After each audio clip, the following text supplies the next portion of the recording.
আলহামদুলিল্লাহ, সমস্ত প্রশংসা মহান রব্বুল আলামিনের জন্য, যার বিশেষ দয়ায় প্রতি শুক্রবারের ন্যায় আজকেও আমরা জুমার খুতবা এবং সালাত আদায়ের জন্য আসতে পেরেছি। এজন্য সে মহান রবের দরবারে শুকর আদায় করছি। আলহামদুলিল্লাহ,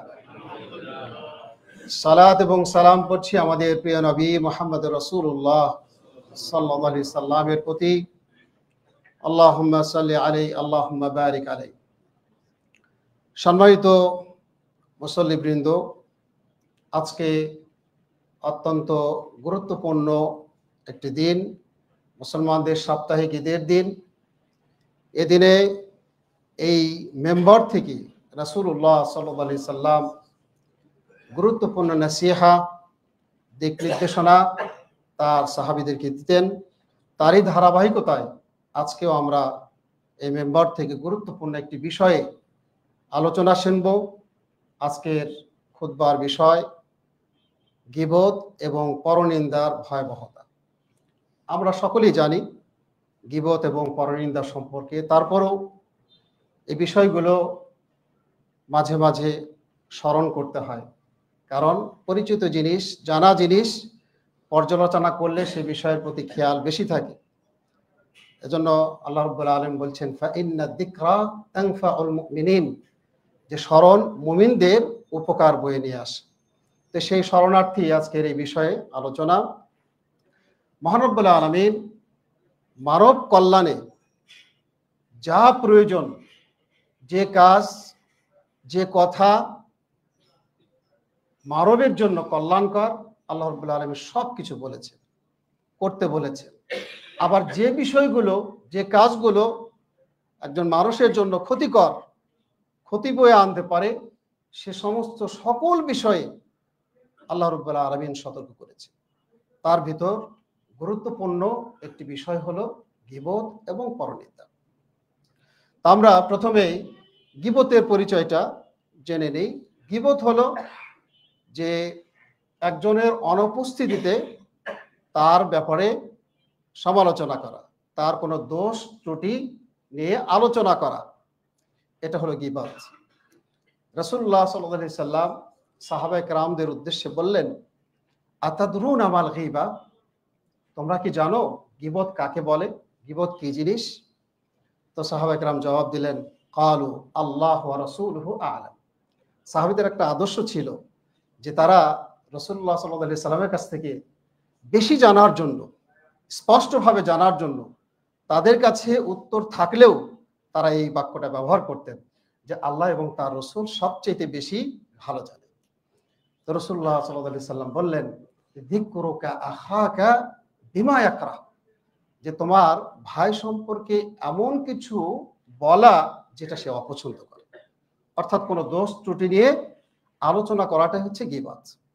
এবার সাহাবায়ে কেরাম জিজ্ঞাসা করলেন যে আফারাআইতা ইন কানা ফি আখি মা আকুল, আচ্ছা আমি যে ব্যাপারে, যার ব্যাপারে কথা বলছি, এই কথাটা যদি সত্য হয়, আসলে এই গুণের অধিকারী সে, এই দোষটা তার ভিতর আছে, এটা যদি বলি, সত্য কথা বলি, সে ব্যাপারে আপনার মতামত কি?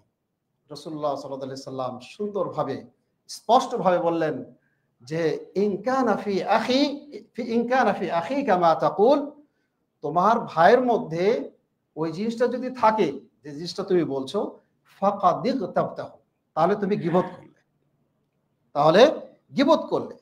ওয়া ইল্লাম ইয়াকুন ফিহি, আর যদি এইটা না থাকে, ফাকাদ বাহাত্তাহু, তাহলে তুমি তার বদনাম করলে, তার ব্যাপারে মিথ্যা রটনা করলে।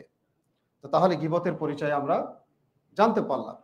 আর পরনিন্দা যেটা, চগলখড়ি যেটা, সেটা হলো যে গীবতের চেয়ে আরেকটু এক ধাপ এগিয়ে। সেটা কেমন? যে দুজন ব্যক্তির মধ্যে ফিতনা তৈরি করার জন্য, বিশৃঙ্খলা তৈরি করার জন্য একজনের কথা অপরজনকে গিয়ে বলা, যে ব্যাপারে এই বলে, তাহলে ওই ব্যক্তির কি হবে? তার প্রতি বিদ্বেষ তৈরি হবে, হিংসা তৈরি হবে। খারাপ ধারণা তৈরি হবে। তাহলে এই যে দুইয়ের মধ্যে যে আপনার ফিতনা তৈরি করা হলো, এটাকে বলা হয় চগলখড়ি। এটা স্বামী স্ত্রীর মধ্যে হতে পারে, স্বামীকে গিয়ে স্ত্রীর বিরুদ্ধে, স্ত্রীকে গিয়ে স্বামীর বিরুদ্ধে, ছেলেকে বাবার বিরুদ্ধে, বাবার কাছে ছেলের বিরুদ্ধে। এই কাজগুলো হচ্ছে অত্যন্ত আপনার ঘৃণিত কাজ।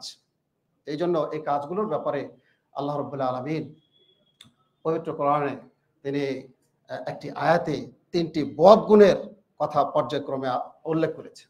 আল্লাহ রাব্বুল আলামিন বলছেন, ইয়া আইয়ুহাল্লাযীনা আমানু, কাদেরকে ডেকে বলছেন? মুমিনদেরকে, সাধারণ মানুষদেরকে নয়, মুমিনদেরকে, যে মুমিনদের মাধ্যমে এই কাজগুলো সংগঠিত হতে পারে। এজন্য বলছেন, ইয়া আইয়ুহাল্লাযীনা আমানু জিতানিবু কাসীরাম মিনাদ-দান, যে হে মুমিনগণ, তোমরা অধিকাংশ ধারণা থেকে বেঁচে থাকো। ফাইন্নাদ-দান্না ফাইন্না কাসীরাম মিনাদ-দান্নি ফাইন্নাদ-দান্না ইসমুন, কেননা ইন্না বা'দাদ-দান্নি ইসম, কেননা কিছু কিছু ধারণা কি হয়ে থাকে? মিথ্যা হয়ে থাকে। ওয়ালা তাজাসসু, এবং তোমরা একজন আরেকজনের দোষ ত্রুটি অন্বেষণ করো না। ওয়ালা ইয়াগতাব বা'দুকুম বা'দা, এবং একজন আরেকজনের গীবত করো না। তাহলে এখানে গীবতের ব্যাপারটা আল্লাহ রাব্বুল আলামিন উল্লেখ করেছেন। এরপরে গীবত এই 3টা মন্দ কাজের মধ্যে যে সবচেয়ে ভয়ানক এবং এটা যে অত্যন্ত খারাপ কাজ, এটার একটা উদাহরণ, দৃষ্টান্ত আল্লাহ রাব্বুল আলামিন পরপরই দিয়েছেন। কি বলছেন? আইয়ুহিব্বু আহাদুকুম আইয়াকুলা লাহমা আখিহি মাইতান, যে তোমাদের কেউ কি তার মৃত ভাইয়ের গোশত খেতে পছন্দ করে? ফাকারিহতুমুহু, বস্তুত তোমরা এটা অপছন্দ করে থাকো। তাহলে এখানে আল্লাহ রাব্বুল আলামিন গীবতকে মৃত ভাইয়ের গোশত খাওয়ার সাথে তুলনা করেছে। তা আমরা জানি যে মানুষের গোশত হারাম, সেটা আপনি জীবিত অবস্থায় তাকে জবাই করলেও হারাম, মৃত অবস্থা তো হারাম। তো জীবিত অবস্থায় মানুষের গোশত এটা হারাম, এবং মানুষের গোশত কিন্তু পৃথিবীর কোনো মানুষ, সে মুসলিম হোক আর অমুসলিম হোক, কেউ কিন্তু খেতে পছন্দ করে না। তারপরে এটা যদি মৃত ভাইয়ের হয়, মৃত ব্যক্তির হয়, তাহলে সেটা তো আরো অপছন্দনীয়। আমরা হালাল প্রাণীর যদি মারা যায় সেটা আমরা খাই না, হারাম। তাহলে এখানে যেটা হালাল অবস্থাতেই হারাম, সেটার মৃত অবস্থায় কোন পর্যায়ে হারাম, এটা আমাদের কাছে সহজে অনুমেয়। এই জন্য এই গীবতটাকে মৃত ভাইয়ের গোশত খাওয়ার সাথে তুলনা করা হয়েছে। পরবর্তীতে আল্লাহ রাব্বুল আলামিন বলছেন, ওয়াত্তাকুল্লাহ, তোমরা আল্লাহকে ভয় করে চলো। ইন্নাল্লাহা তাওয়াবুর রহিম, নিশ্চয় আল্লাহ রাব্বুল আলামিন তওবা কবুলকারী এবং দয়াবান। তাহলে গীবত অত্যন্ত ভয়ানক এবং খুব নিন্দনীয় কাজ। এরপরে রাসূলুল্লাহ সাল্লাল্লাহু আলাইহি সাল্লাম এর সাহাবী আব্দুল্লাহ ইবনে আব্বাস রাদিয়াল্লাহু তাআলা আনহু বলছেন যে, মাররা রাসূলুল্লাহ সাল্লাল্লাহু আলাইহি সাল্লাম আলা কবরাইন, যে আল্লাহ রাসূল একদিন দুটা কবরের পাশ দিয়ে যাচ্ছিলেন। তারপরে রাসূলুল্লাহ সাল্লাল্লাহু আলাইহি সাল্লাম থেমে বললেন যে, ইন্নাহুমা লা ইউআযাবান, এই দুই কবরের অধিবাসীকে শাস্তি দেওয়া হচ্ছে। আমা ইউআযাবানি ফি কাবীর, খুব বড় যে অপরাধ, শিরক, কুফর, এই ধরনের কোনো অপরাধে তাদেরকে শাস্তি দেওয়া হচ্ছে না। ثم قال بلى أما أحدهما فيعذب فأما أحدهما فإنه يمشي بالنميمة, এদের দুজনের একজন সে কি করত? চগলখড়ি করে বেড়াতো। অন্য একটা বর্ণনা আসছে গীবতের কথা, যে গীবত করত, চগলখড়ি করতে, এই জন্য এই কবরে শাস্তি দেওয়া হচ্ছে। ওয়া আম্মাল আখারু ফাইন্নাহু লা ইয়ানতাসিহু মিনাল বাউল, আর আরেকজন যেটা, সেটা হচ্ছে যে সে প্রস্রাব করার সময় সতর্কতা অবলম্বন করত না। তো অপরাধ যে খুব বড় অপরাধ সেরকমটা নয়, বরং অন্যান্য অপরাধের তুলনায় এই অপরাধগুলো ছোট। তারপরে এই অপরাধের কারণে কবরে শাস্তি দেওয়া হচ্ছে। তাহলে বোঝা যাচ্ছে যে গীবত করলে, গীবতের সাথে জীবনযাপন করলে এটা কি হয়? কবরের শাস্তির কারণ হয়ে থাকে। এরপরে রাসূলুল্লাহ সাল্লাল্লাহু আলাইহি সাল্লাম গীবতের ভয়াবহতা তিনি সচক্ষে যখন মেরাজের রাত্রি রাসূলুল্লাহ সাল্লাল্লাহু আলাইহি সাল্লামকে যখন আপনার ঊর্ধ্ব আকাশে নিয়ে যাওয়া হয়েছিল, সেখানে জান্নাতের এবং জাহান্নামের একটা চিত্র কিন্তু তাকে দেখানো হয়েছে। রাসূলুল্লাহ সাল্লাল্লাহু আলাইহি সাল্লাম বলছেন যে লাম্মা উরিজা বি, যখন আমাকে উপরে নিয়ে যাওয়া হলো, ফামারারতু বিকওমিন লাহুম আযফারুন মিন নুহাস, একটা কওমের পাশ দিয়ে আমি যাচ্ছিলাম, তো সেই কওমের আপনার নখগুলো হচ্ছে পিতলের, নখগুলো পিতলের, ইয়াখফুশুনা বিহা উজুহাহুম ওয়া সুদুরাহুম, তারা এই নখ দিয়ে তাদের চেহারা এবং এই বুক তারা চিরছে, বারবার বারবার চিরছে। তো এই অবস্থায় দেখে ফাকুলতু, আমি বললাম, মান হাউলা ইয়া জিবরিল, তো মেরাজের রাত্রিতে কিন্তু জিবরাইল আমিন রাসূলুল্লাহ সাল্লাল্লাহু আলাইহি সাল্লামের সঙ্গে ছিলেন। তো তাকে জিজ্ঞাসা করলেন যে এই লোকেরা কারা? তখন রাসূলুল্লাহ জিবরাইল আমিন উত্তর দিলেন, হাউলাইল্লাযীনা ইয়াকুলুনা লুহুমান নাস, যে এরা ওই সমস্ত মানুষ যারা মানুষের গোশত খেত। অর্থাৎ যে মৃত ভাইয়ের গোশতের সাথে যে তুলনা করা হয়েছে, মৃত ভাইয়ের গোশত খাওয়ার সাথে গীবতে যে তুলনা করা হয়েছে, সেই কথা এখানে বলা হলো যে তারা দুনিয়াতে মানুষের গোশত খেত। ওয়া ইয়াকাউনা ফি আ'রাদিহিম, এবং মানুষের মান সম্মান এরা হানি ঘটাত। তো এই জন্য এই অপরাধের কারণে তারা তাদের নিজেদের আঙ্গুল দিয়ে তারা তাদের চেহারা এবং বক্ষ চিরতে থাকে। তাহলে এটাও অনেক ভয়ানক ব্যাপার, এবং সেটা অবশ্যই জাহান্নামে, জান্নাতে নয়, জাহান্নামে তারা এই কাজটা করতে থাকবে। তাহলে বোঝা যাচ্ছে যে গীবত অত্যন্ত ভয়াবহ একটি অপরাধ। রাসূলুল্লাহ সাল্লাল্লাহু আলাইহি সাল্লাম একজন মুসলিমের উপরে আরেকজন মুসলিমের তিনটি জিনিস হারাম করেছে। কুল্লুল মুসলিমি আলাল মুসলিমি হারামুন দামুহু ওয়া মালুহু ওয়া ইরদুহু, যে রক্ত হারাম, অর্থাৎ হত্যা করতে পারবে না, অন্যায়ভাবে হত্যা করা যাবে না, ওয়া মালুহু, অন্যায়ভাবে সম্পদ ভক্ষণ করা যাবে না, চুরি হোক, ডাকাতি হোক, বা ছিনতাই হোক, বা ঘুষ হোক, ঘুষও তো একটা ছিনতাইয়ের মতো, অথবা সুদ হোক, যে কোনো উপায়ে অন্যায় পথে সম্পদ অর্জন হারাম। ওয়া ইরদুহু, এবং আরেকটি হলো যে সম্মান, এটা হারাম একজন মুসলিমের পর আরেকজন মুসলিমের জন্য, এই সম্মান কেউ নষ্ট করতে পারবে না, হারাম এটি। এই জন্য রাসূলুল্লাহ সাল্লাল্লাহু আলাইহি সাল্লাম আপনার কিয়ামতের দিন এই যে ভয়াবহ অপরাধ, গীবত যে ভয়াবহ অপরাধ, এবং সেটা যে মানুষের সাথে সংশ্লিষ্ট মানুষের যে হক, এই হক নষ্ট করার কারণে কিয়ামতের দিন আল্লাহ রাব্বুল আলামিন এই ব্যক্তির সাথে কি আচরণ করবেন সে সম্পর্কে রাসূলুল্লাহ সাল্লাল্লাহু আলাইহি সাল্লাম তার সাহাবায়ে কেরামকে বললেন, আতাদরুনা মাল মুফলিস, যে মুফলিস ব্যক্তি কে, মুফলিসটা কি, এটা কি তোমরা জানো? সাহাবীদেরকে জিজ্ঞাসা করলেন। তো মুফলিস এর শাব্দিক অর্থ হচ্ছে নিঃস্ব, যার কিছু নেই। এজন্য সাহাবায়ে কেরাম খুব সহসাই বলে দিলেন যে আল মুফলিসু ফিনা মান লা দিরহাম লাহু ওয়ালা মাতা, যে মুফলিস হচ্ছে ওই ব্যক্তি যার দিরহাম নাই, টাকা পয়সা নাই, ওয়ালা মাতা, কোনো সম্পদ নেই, অর্থাৎ নিঃস্ব ব্যক্তি।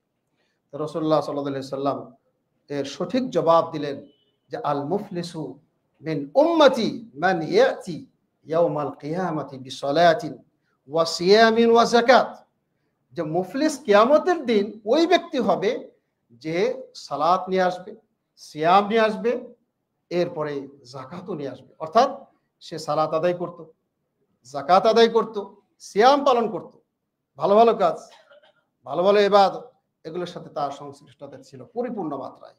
কিন্তু সাথে সাথে ওয়ায়াতি ওয়াকাদ শাতামা হাদা, এই ভালো কাজের সাথে আবার সে এই পৃথিবীতে শাতামা হাদা, যে এই ব্যক্তিকে সে গালিগালাজ করেছে, নামাজও সালাতও পড়েছে, গালিগালাজও করেছে, ওয়াকাদাফা হাদা, আবার এর বদনাম করেও বেড়েছে,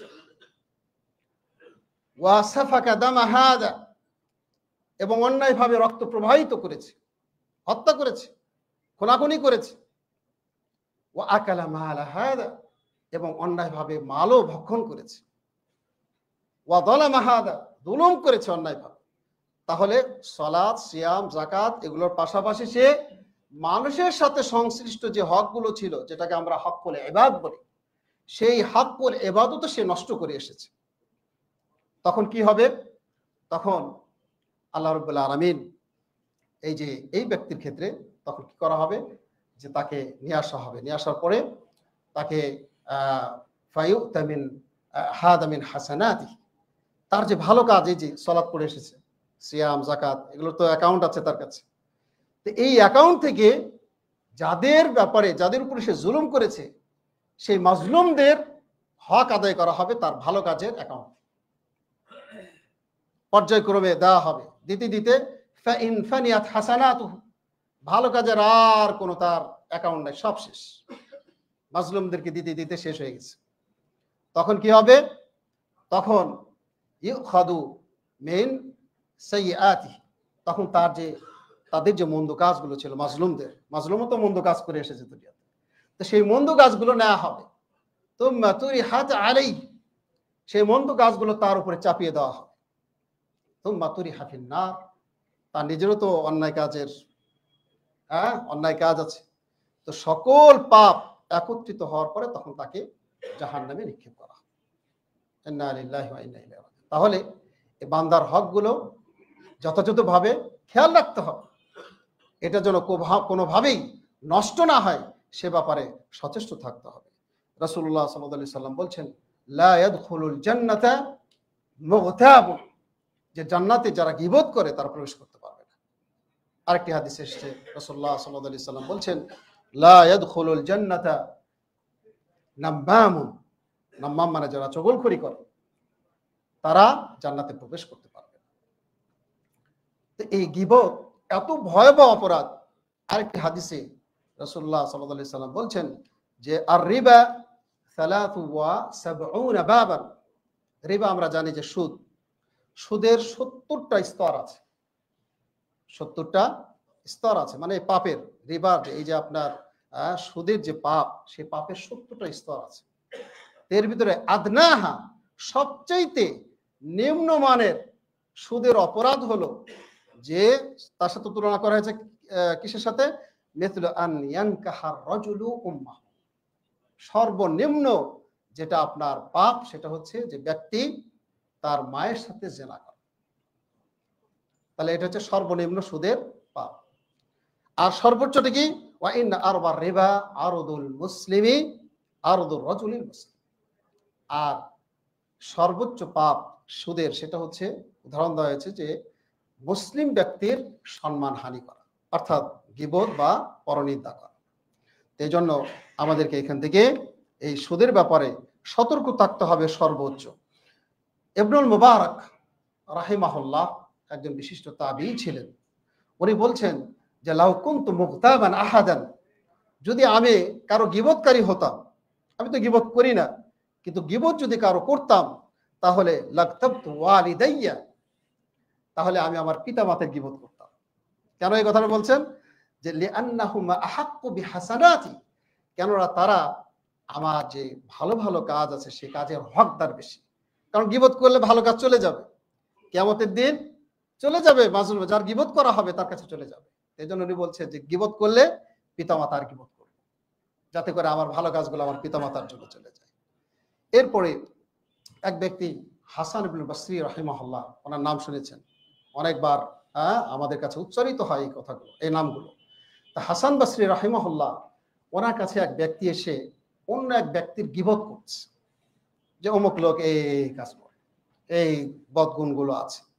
তো এটা করলে এই সংবাদটা যার গীবত করা হয়েছে তার কাছে পৌঁছে গেছে। পৌঁছে যাওয়ার পরে সে এক ডালা খেজুর যে গীবতকারী তার কাছে পাঠিয়ে দিয়েছে। পাঠিয়ে দিয়ে বলছে যে বালাগানি আন্নাকা আহদাইতা ইলাইয়া হাসানাত, যে আমার কাছে সংবাদ আসছে যে তুমি তোমার যে ভালো কাজ আছে সে কাজগুলো আমাকে হাদিয়া দিয়ে দিয়েছো। তার মানে কি, গীবত করলে ভালো কাজগুলো চলে আসে অটো, তো তুমি আমার কাছে তোমার ভালো কাজগুলো দিয়ে দিয়েছো, এই জন্য তোমাকে আমি প্রতিদান স্বরূপ, কিছুটা প্রতিদান স্বরূপ তোমার কাছে আমি এই খেজুরের ডালাটা পৌঁছে। বুঝতে পারছেন? তাহলে গীবতকারী, গীবত যার করছে তার মুআমালাটা দেখেন, যে সে বুঝতে যে না, লাভই হয়েছে, আমার লস। যে গীবত করবে সে ক্ষতিগ্রস্তদের অন্তর্ভুক্ত। যার গীবত করা হবে সে লাভবান হবে। এরপরে সুফিয়ান ইবনে উয়াইনা আরেকজন বিশিষ্ট তাবী, উনি বলছেন যে আল গীবাতু আসাদ্দু মিনাদ দাইন, দাইন মানে হলো ঋণ, ঋণের চেয়ে গীবত অধিক গুরুতর। আদ-দাইনু ফাইন্না আদ-দাইনা ইকদা, কেননা ঋণ কিন্তু শোধ করা যায়। ঋণ না হলে সেটা পরিশোধযোগ্য। ওয়াল গীবাতু লা তুকদা, কিন্তু গীবত কিন্তু পরিশোধ করা যায় না। এই জন্য গীবত আপনার ঋণের চেয়ে অত্যন্ত ভয়াবহ। তো এই গীবত থেকে আমরা কিভাবে বাঁচতে পারি জানা দরকার আছে কিনা? অবশ্যই জানা দরকার আছে। তাহলে গীবত থেকে আমরা কিভাবে মুক্ত থাকব? এর প্রথম যে বিষয়টা সেটি হলো যে সব সময় আমাদেরকে খেয়াল রাখতে হবে যে গীবত করলে এর পরিমাণ অত্যন্ত ভয়াবহ। যে হাদিসগুলো বা যে কোরআনের আয়াতটা আমরা শুনলাম, এখানে আমাদের কাছে স্পষ্ট হয়েছে গীবত সাধারণ কোনো পাপ নয়, এটি অত্যন্ত ভয়াবহ পাপ। এই জন্য এটা আমাদেরকে স্মরণে রাখতে হবে। যখন আমরা গীবত করতে যাব তখন আমাদেরকে এটা স্মরণ রাখতে হবে যে আল্লাহ রাব্বুল আলামিন এই গীবত করলে মৃত ভাইয়ের গোশত খাওয়ার সাথে তুলনা করেছে, নোংরা জিনিস।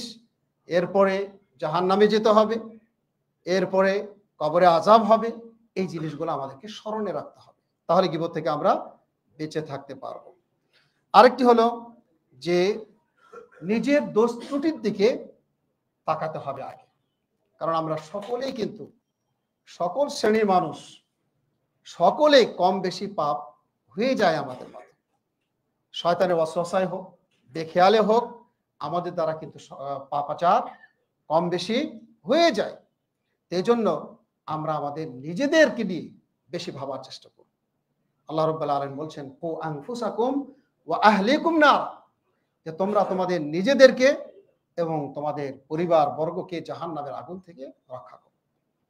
এই জন্য নিজেদেরকে ভাবতে হবে, নিজেদের আমল নিয়ে ভাবতে হবে যে আমি কতটুকু করলাম ভালো কাজ এবং কোন কোন মন্দ কাজগুলো আমার দ্বারা হলো, এটা নিয়ে বেশি ভাবতে হবে এবং সেটা সংশোধন করে নিতে হবে। এই জন্য পরের দোষ নিয়ে আলোচনা করার আগে নিজের দোষ নিয়ে বেশি বেশি আলোচনা করতে হবে, তাহলে আমরা গীবত থেকে বাঁচতে পারবো। এরপরে জিহ্বাকে কন্ট্রোল করতে হবে, জিহ্বাকে কন্ট্রোল করতে হবে। রাসূলুল্লাহ সাল্লাল্লাহু আলাইহি সাল্লাম বলছেন মিন হুসনি ইসলামিল মারই তারকুহু মা লা ইয়ানি, যে ব্যক্তির সুন্দর ইসলামের একটা দিক হলো যে সে অপ্রয়োজনীয় অহেতুক কথা কাজ থেকে বিরত থাকে। এটা হচ্ছে ব্যক্তির সৌন্দর্য, প্রয়োজন ছাড়া সে কথা বলবে না। আরেকটি হাদিসে রাসূলুল্লাহ সাল্লাল্লাহু আলাইহি সাল্লাম বলছেন মান কানা ইউমিনু বিল্লাহি ওয়াল ইয়াউমিল আখির ফালিয়াকুল খায়রান আও লিয়াসমুত, যে ব্যক্তি মান কানা ইউমিনু বিল্লাহ, আল্লাহর উপর ঈমান আনে, আল্লাহর প্রতি বিশ্বাস আছে যার, ওয়াল ইয়াউমিল আখির, কিয়ামত যে সংঘটিত হবে, এই ঈমান যার আছে, ফালিয়াকুল খায়রান, সেজন্য ভালো কথা বলে, আও লিয়াসমুত, ভালো কথা যদি না থাকে তাহলে সে যেন চুপ থাকে। তাহলে বোঝা যাচ্ছে যে জিহ্বাকে কন্ট্রোল করতে হবে। আরেকটা হাদিসে এসেছে রাসূলুল্লাহ সাল্লাল্লাহু আলাইহি সাল্লাম বলছেন যে আমি ব্যক্তির জিম্মাদার হতে পারি, তবে দুইটা কাজ তাকে, দুইটা কাজের জিম্মাদার হতে হবে, দুইটা জিনিসের জিম্মাদার হতে হবে। একটা হচ্ছে মুখ, আর একটা কি লজ্জাস্থান। এই জন্য মুখটাকে কন্ট্রোল করতে হয়। আমরা যদি মুখটাকে কন্ট্রোল করতে পারি তাহলে গীবত থেকে আমরা খুব সহজেই বেঁচে থাকতে পারব। এরপরে মুজালাসাতুস সালিহিন ওয়া তারকু মাজালিসিস সু, ভালো ব্যক্তিদের সাথে উঠা বসা করতে হবে। যারা ভালো মানুষ তাদের সাথে, তাদের সংস্পর্শে সবসময় থাকার চেষ্টা করতে হবে। আর যে মজলিসগুলো গীবত চর্চা হয়, মন্দ লোকের উঠা বসা আছে যেখানে, সেইখান থেকে বিরত থাকতে হবে, তাহলে বাঁচতে পারবো। কারণ যে মজলিসগুলো হাট বাজারে, বিভিন্ন জায়গায় লোকের সমাগম থাকে, সেখানে ভালোর চেয়ে মন্দ জিনিসের চর্চা হয় বেশি, তার ভিতরে একটা হচ্ছে গীবত। এই জন্য ওই মজলিসগুলো পরিত্যাগ করে থাকার বা চলার চেষ্টা করতে হবে। হাদিসে এসেছে রাসূলুল্লাহ সাল্লাল্লাহু আলাইহি সাল্লাম খুব সুন্দর একটা দৃষ্টান্ত দিয়েছেন যে মাসালুল জালিসিস সালিহ ওয়াল জালিসিস সু, যে সৎ সঙ্গী আর অসৎ সঙ্গীর দৃষ্টান্ত হলো কাহামিলিল মিসকি ওয়া নাফিখিল কির, যে নাকি আপনার আতর বিক্রেতার কথা বলি আমরা, যে আতর বিক্রেতা, যে নাকি হামিলুল মিস্ক, মিস্ক একটা আপনার সুগন্ধি, সেই সুগন্ধি বহনকারী মানে আতর বিক্রেতা। তা আতর বিক্রেতা এবং যে নাকি হাফরের কাজ করে, হাফর যে লোহা পোড়াপুড়ি যে কাজ করে। তো এই দুই ব্যক্তির সাথে সৎসঙ্গী এবং অসৎসঙ্গীর উদাহরণ দেওয়া হয়েছে। রাসূলুল্লাহ সাল্লাল্লাহু আলাইহি সাল্লাম পরে বলছেন যে ফাহামিলুল মিসকি ইম্মা আই ইউহদিয়াক, যে নাকি আতর বিক্রেতা, সে হয়তো তার সাথে যদি তুমি উঠা বসা করো, তার কাছে যাও, সে হয়তো তোমাকে কিছু আতর কি করতে পারে, লাগিয়ে দিতে পারে। ওয়া ইম্মা আন তাবতাউ মিন, অথবা তুমি হতে পারে তার কাছ থেকে এই ভালো জিনিস কিছু ক্রয় করতে পারো। ওয়া ইম্মা আন তাজিদা মিনহু রিহান তাইয়্যিবা, অথবা তার কাছ থেকে তুমি ভালো কিছু সুগন্ধি পেতে পারো। তাহলে তিনটা যে কোনো একটা অর্জন হবেই, তাহলে তার কাছে ভালো জিনিস আছে। আর নাফিকুল কির, যে নাকি হাফরের কাজ করে, যে লোহা লাকড়ের কাজ করে, লোহা পোড়ায়, তো তার কাছে গেলে কি হবে, ইম্মা আন ইউহরিকা সিয়াবা, হতে পারে তোমার কাপড় সে পুড়িয়ে ফেলবে। ওয়া ইম্মা আন তাজিদা মিনহু রিহান খাবিসা, অথবা তার কাছ থেকে তুমি খারাপ গন্ধ পাবে। তাহলে সৎসঙ্গী অসৎসঙ্গীর দৃষ্টান্ত খুব স্পষ্টভাবে হাদিসে রাসূলুল্লাহ সাল্লাল্লাহু আলাইহি ওয়াসাল্লাম আমাদেরকে দেখিয়ে দিয়েছেন। এই জন্য ভালো ব্যক্তির সংস্পর্শে সবসময় থাকার চেষ্টা করতে হবে। এরপরে মুআকাবাতুন নাফস আলা কুল্লি গীবা, এরপরও এত সতর্কতার পরও গীবত হয়ে যেতে পারে। আপনার বেখেয়ালে হোক, শয়তানের ওয়াসওয়াসায় হোক, হয়ে যেতেই পারে। তাহলে কি করতে হবে, তাহলে নিজের পক্ষ থেকে একটা আপনি কি বলে নিয়ম বানিয়ে নেবেন। নিয়মটা কি, যে যদি গীবত হয়ে যায় তাহলে এর বিনিময়ে আমি একটা কি করব, ভালো কাজ করব, একদিন সিয়াম রাখবো। এটা হচ্ছে জরিমানা। যে গীবত যদি হয়ে যায়, একদিন সিয়াম রাখবো, অথবা 100 টাকা দান করে দিব বা 1000 টাকা দান করে দিব। এটা জরিমানা নির্ধারণ করবেন যে গীবত হলেই এই কাজটা আমাকে করতে হবে, এটা জরিমানা গীবতের। এরকমটা যদি হয় তাহলে দেখবেন যে আপনার এই গীবতের বিষয়টা কন্ট্রোলে চলে আসবে। যেটা আপনার সালাফদের মধ্যে দেখা যায় যে জৈনুক সালাফ উনি এটা নির্ধারণ করেছিলেন যে যদি গীবত হয়ে যায় তাহলে আমি একদিন সিয়াম পালন করব। তো দেখা গেল উনি বলছেন যে আমি এই নিয়ম করার পরে সিয়াম পালন করলাম, সিয়াম পালন করার পর দেখি যে আবার গীবত হয়ে যাচ্ছে। তো দেখলাম যে সিয়াম এই জরিমানায় কাজ হচ্ছে না। তখন কি হলো, তখন বললো যে আমি 10 দিরহাম নির্ধারণ করলাম যে যদি গীবত হয়ে যায় তাহলে আমার উপরে জরিমানা হলো 10 দিরহাম, এই 10 দিরহাম আমি দিয়ে দেবো। তো তখন যখন আমি টাকার অঙ্ক নির্ধারণ করলাম তখন থেকে দেখলাম যে গীবতটা আমার কাছ থেকে কমে গেল। তার মানে টাকা কি আছে, টাকার মায়া মহব্বত বেশি আছে। এই জন্য এরকমটা যদি আমরা নিজেদের জীবনে সেট করতে পারি তাহলে কিন্তু আমরাও এই মন্দ কাজ থেকে সহজেই বিরত থাকতে সক্ষম হব। সম্মানিত মুসল্লিবৃন্দ, এরপরে এত কিছুর পরও 6টি আপনার ক্ষেত্র আছে যে ক্ষেত্রগুলোতে গীবত জায়েজ আছে। গীবত করা কি আছে, জায়েজ আছে। 6টা জায়গায় ভালো করে খেয়াল রাখবেন, এলোমেলো করলে আবার কিন্তু আপনার বুঝতে অসুবিধা হবে। 1 নম্বর হলো আত-তাযাল্লুম।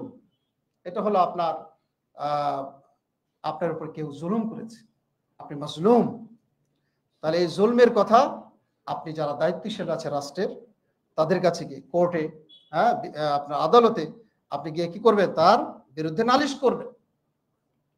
তাহলে আপনি তার বিরুদ্ধে গিয়ে যে সে আমার উপরে জুলুম করেছে তার ব্যাপারে আপনি গিয়ে এটা করলেন, তাহলে এটা জায়েজ আছে যে আপনি যদি মাজলুম হন তাহলে সেক্ষেত্রে আপনি কি করতে পারেন, কর্তৃপক্ষের কাছে এই নালিশ চাইতে পারেন। তাহলে এটা আপনার কি হবে না, গীবতের ভিতরে পড়বে না। এরপরে 2 নাম্বার হলো যে আপনি দেখছেন যে কোনো ব্যক্তি খারাপ কাজের সাথে জড়িয়ে আছে, মন্দ কাজ করে, জেনা করে, চুরি করে, ছিনতাই করে, আপনি জানেন যে এই ব্যক্তি এই কাজগুলোর সাথে জড়িয়ে আছে। তাহলে আপনি এটা আমভাবে সাধারণভাবে সবাইকে কিন্তু বলতে পারবেন না, নিষেধ। যদিও কাজটা কি মন্দ কাজ, কিন্তু আপনি আমভাবে বলতে পারবেন না যে আরে অমুক ব্যক্তি এই কাজ করে, অমুক ব্যক্তি এই কাজ করে না। এটা আপনি কাকে বলতে পারবেন, যাকে বললে পরে এই ব্যক্তির কাছ থেকে এই মন্দ কাজটা দূরীভূত করার সুযোগ আছে। অর্থাৎ তার যারা মুরব্বী অথবা রাষ্ট্রের যারা কর্ণধর বা যার ক্ষমতা আছে তার কাছে গিয়ে আপনি বললে এই ব্যক্তি এই কাজ থেকে ফিরে আসার সম্ভাবনা আছে, ওই ব্যক্তির কাছে আপনি বলতে পারবেন। কি নিয়তে, যে সেই মন্দ কাজ থেকে ভালো পথে ফিরে আসবে, এই নিয়তে। দ্বিতীয়ত হলো যে আপনার উপরে কেউ জুলুম করেছে, কিন্তু আপনি বুঝতে পারছেন না যে এটা জুলুম না, হ্যাঁ, তাহলে আপনি এই ব্যাপারে যারা অভিজ্ঞ তাদের কাছে গিয়ে আপনি জিজ্ঞাসা করবেন যে আচ্ছা অমুক ব্যক্তি আমার সাথে এই আচরণটা করেছে, এটা কি জুলুমের মধ্যে পড়ে কিনা, আপনি ফতুয়া জিজ্ঞাসা করবেন।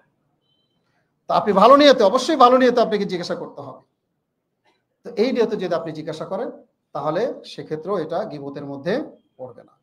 এরপরে মুসলমানদেরকে আমভাবে, সকল মুসলমানকে কোনো ব্যক্তি বা কোনো গোষ্ঠীর অকল্যাণ থেকে দূরে রাখার জন্য আপনি সতর্কতা করতে পারেন। এটা কিভাবে?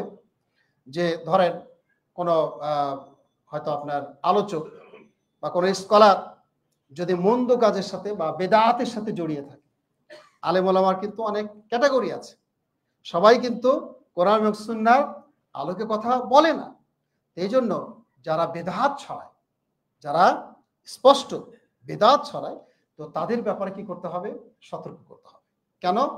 যে তাদের বেদাতের ব্যাপারে সতর্ক না করলে সাধারণ যারা মানুষ আছে তারা কি হবে? তার এই আলোচনায়, তার এই কথায় প্রভাবিত হয়ে পথভ্রষ্ট হবে। এই জন্য এক্ষেত্রে আপনার তার ব্যাপারে সতর্কতা করা জায়েজ, তার ব্যাপারে সতর্কতা করতে হবে।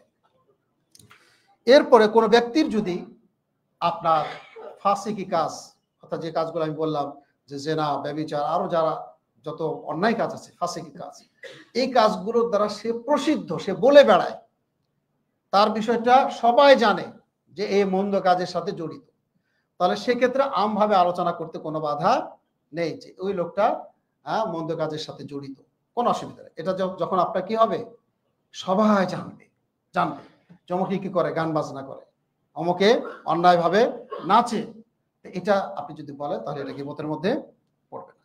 আরেকটি হলো সর্বশেষ, সেটা হলো যে কোনো ব্যক্তি যদি মন্দ কোনো পরিচয়ে পরিচিত থাকে, যেমন আপনার আরাবিয়ানদের ভিতরে এই নামগুলো অনেক আগের, যেমন আপনার আমা মানে কি?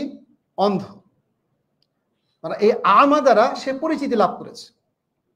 আমা বললে ওই ব্যক্তিকে বোঝা যায়। তো এইরকমটা যদি হয় যে ওই ব্যক্তির এই গুণ না বললে চেনা যায় না, তাহলে ওই ব্যক্তির এই গুণটা বলা যেতে পারে, এটা গীবতের মধ্যে পড়বে না। তবে যদি অন্য কোনো পরিচয় তাকে তুলে ধরা যায় এই পরিচয় ছাড়া, তাহলে সেটা চেষ্টা করতে হবে। কিন্তু এইটা ছাড়া যদি আর কোনো পরিচয় তার না থাকে, তাহলে এই পরিচয়ে তাকে কথা বলা যেতে পারে। যেমন আপনার এরকম আছে আল আরাজ, আরাজ মানে কি? ল্যাংড়া। আপনি ল্যাংড়া না বললে পরে আপনার আরেকজন চিনছে না, তাকে চিনতে পারছে না, তাহলে সেক্ষেত্রে আপনি এই শব্দগুলো ব্যবহার করতে পারেন। কিন্তু স্বাভাবিকভাবে আপনি কিন্তু বলতে পারবেন না যে অমুকে কি এই ল্যাংড়া, উপকে অন্ধ, আপনি কটাক্ষ করে এটা বললে গীবত হয়ে যাবে। এই জন্য আমরা এই বিষয়গুলো সামনে রাখার চেষ্টা করব। সম্মানিত মুসল্লিবৃন্দ, আমরা বুঝতে পেরেছি গীবত কি এবং গীবতের ভয়াবহতা কি, গীবত করলে আমাদের কি হতে পারে, এই বিষয়গুলো রাসূলুল্লাহ সাল্লাল্লাহু আলাইহি সাল্লাম যেভাবে আমাদেরকে জানিয়েছেন, আমি সামান্য কিছু তুলে ধরার চেষ্টা করেছি। আল্লাহ রাব্বুল আলামিনের কাছে দোয়া করছি, আল্লাহ রাব্বুল আলামিন আমাদেরকে এই গীবতের ভয়াবহতা উপলব্ধি করে গীবত থেকে বিরত থাকার তৌফিক দান করুন। আখিরু দাওয়ানা আনিল হামদুলিল্লাহি রাব্বিল আলামিন।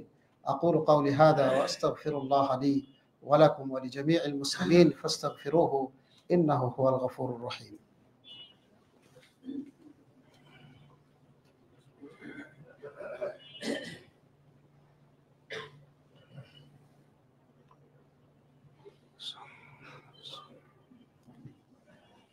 الحمد لله على إحسانه والشكر له على توفيقه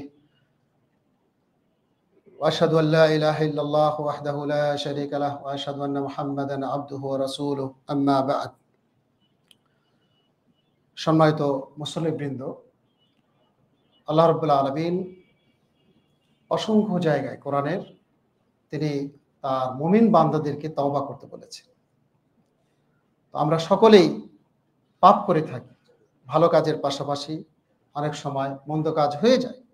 এই জন্য আমাদের সব সময় তাওবার সাথে সম্পর্ক রাখতে হবে। আল্লাহ রাব্বুল আলামিন বলছেন, ইয়া আইয়ুহাল্লাযীনা আমানু তুবু ইলাল্লাহি তাওবাতান নাসুহা, যে তোমরা আল্লাহর কাছে ফিরে আসো, তাওবায়ে নাসুহা করো। এখানে তাওবা আপনার তিনটি কাজের সমন্বয়ে তাওবা পরিপূর্ণতা লাভ করে। একটি হলো যে কোনো মন্দ কাজের সাথে যদি কেউ জড়িয়ে থাকে তাহলে সেখান থেকে ফিরে আসতে হয়, তার জন্য অনুতপ্ত হতে হয়। এরপরে ভবিষ্যতে এ কাজ যেন না হয় সেজন্য পণ করতে হয়। আর আরেকটি বিষয় যুক্ত হতে পারে যদি অন্যায় কাজটা কোনো বান্দার সাথে সংশ্লিষ্ট হয়। যেমন আজকে আমরা গীবত নিয়ে আলোচনা করলাম, এটা বান্দার হক নষ্ট করা হয়, তার সম্মান হানি করা হয়। এই জন্য এক্ষেত্রে যেটা করতে হবে সেটা হলো যে ওই ব্যক্তির সাথে, চতুর্থ নাম্বার শর্ত হলো তওবা, যে ব্যক্তির সাথে মিটমাট করে নিতে হবে। তার যদি বদনাম করে থাকি, সে যদি জানে যে আমি তার বদনাম করেছি, তাহলে তার কাছে গিয়ে ক্ষমা চাইতে হবে। আর যদি না জানেনি বা জানতে পারবে না কিন্তু আমি বদনাম করেছি, এমনটা যদি হয় তাহলে তার জন্য, নিজের জন্য আল্লাহর কাছে ইস্তেগফার করতে হবে, তওবা করতে হবে। আমি বোঝাতে পেরেছি? তো এখানে আচ্ছা, এরপরে তাহলে আমরা সকলেই তওবা করব। আল্লাহ রাব্বুল আলামিন আমাদের সকলকে তওবায়ে নাসুহা করার তৌফিক দান করুন। আল্লাহুম্মা আমিন। আল্লাহুম্মা আইজ্জাল ইসলাম ওয়াল মুসলিমিন ওয়া আযিল্লাশ শিরকা ওয়াল মুশরিকিন ওয়ানসুর ইবাদাকাল মুওয়াহিদিন। হে আল্লাহ, আপনি আমাদেরকে ক্ষমা করে দিন, আমাদেরকে গীবতের মতো, পরনিন্দার মতো, চগলখড়ির মতো অন্যায় কাজ থেকে দূরে থাকা তৌফিক দান করুন। হে আল্লাহ, আমাদের মধ্যে যারা অসুস্থ আছে আপনি তাদেরকে সুস্থতা দান করুন, যারা বিপদগ্রস্ত আছে তাদেরকে আপনি উদ্ধার করুন। হে আল্লাহ, যারা নির্যাতিত, মাজলুম, তাদেরকে আপনি সাহায্য করুন। হে আল্লাহ, আমাদের মধ্যে যারা মৃত্যুবরণ করেছে, আমাদের বাপ দাদা, দাদা দাদি, নানা নানি, আত্মীয় স্বজন, সকলকে আপনি ক্ষমা করে দিন। সকল মুমিন মুমিনাতকে আপনি ক্ষমা করে দিন। হে আল্লাহ, আমরা গত কিছুদিন থেকে মাঝে মাঝে ভূমিকম্পের সম্মুখীন হচ্ছে। হে আল্লাহ, আমাদের পাপের কারণে এগুলো হচ্ছে। আল্লাহ, আপনি আমাদেরকে হেফাজত করুন, পাপ কাজ থেকে হেফাজত করুন। আল আমাল আস-সালিহা, এগুলোর সাথে জড়িয়ে থাকার তৌফিক দান করুন। হে আল্লাহ, আমাদের মধ্যে যারা যুবক আছে তাদেরকে আপনি হেফাজত করুন, যারা যুবতী আছে তাদেরকে আপনি হেফাজত করুন। তারা যেন দিনের উপরে অটুট থাকে, দিনের কাজে যেন সম্পৃক্ত হতে পারে সে তৌফিক দান করুন। সকল ফিতনা থেকে হেফাজত করুন। ওয়া আখিরু দাওয়ানা আনিল হামদুলিল্লাহি রাব্বিল আলামিন। ইন্নাল্লাহা ইয়া'মুরুকুম বিল আদলি ওয়াল ইহসানি ওয়া ইতা'i যিল কুরবা ওয়া ইয়ানহা আনিল ফাহশাই ওয়াল মুনকারি ওয়াল বাগই ইয়া'iদুকুম লা'আল্লাকুম তাযাক্কারুন। ওয়াযকুরুল্লাহা ইয়াযকুরুকুম ওয়াশকুরুহু আলা নি'মিহি ইয়াজিদকুম ওয়া লাযিকরুল্লাহি আকবার ওয়াল্লাহু ইয়া'লামু মা